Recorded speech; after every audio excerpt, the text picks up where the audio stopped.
বৌদি, এই তো কিছুদিন হলো তুমি এসছো এই বাড়িতে, এর মধ্যেই হাফ হাতা জামা পরা শুরু করে দিয়েছো।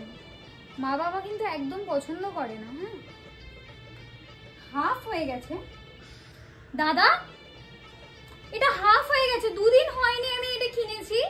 তোর বউ এটা কি লাগিয়ে নিয়েছে? মানে কোনটা মুখে লাগাতে হয় আর কোনটা গায়ে লাগাতে হয় জানে না তো। দামি প্রোডাক্ট দেখেছে, গায়ে হাতে পায়ে সব জায়গায় লাগিয়ে নিয়েছে। বলেছিলাম বারবার যে এই গেও মালটাকে বিয়ে করিস না।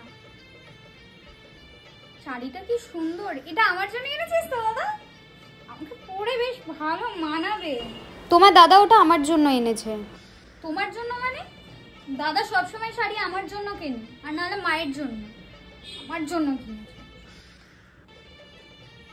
মা দেখো, দাদা আমাকে যে মিক্সটা কিনে এনে দিয়েছিল আমেরিকা থেকে, বৌদি ওটা পুরো ইউজ করে শেষ করে দিয়েছে। কোনো ম্যানার্স শেখায়নি বাপের বাড়ি থেকে যে কিছু ইউজ করার আগে কারোর জিনিস নেওয়ার আগে জিজ্ঞেস করতে হয়। ম্যানার্সলেস মেয়ে একটা বিয়ে করে এনেছে। কি করছো তুমি ওখানে? কি করছি মানে? দাদা যে হাতটা আমার জন্য বানিয়ে এনেছে ওটা দেখছি, সুন্দর বানিয়েছে না বলো? যাই দেখো তুলে নাও, আমার ওটা রাখো। তোমার মানে? এটা দাদা আমার জন্য বানিয়ে এনেছে। দাদা বল, তুই আমার জন্য বানিয়ে এনেছিস? কি সুন্দর দেখতে। না, ওটা বৌদির জন্য এনেছি। বৌদির জন্য এনেছিস? হ্যাঁ। লাগবে না আমার কিছু। হ্যাঁ, তুই আমার ফেভারিট সোন পাপড়িটা নিয়ে এসেছিস, আমি এক্ষুনি খাবো। না গো, ওটা আমার জন্য এনেছে। তোমার মানে?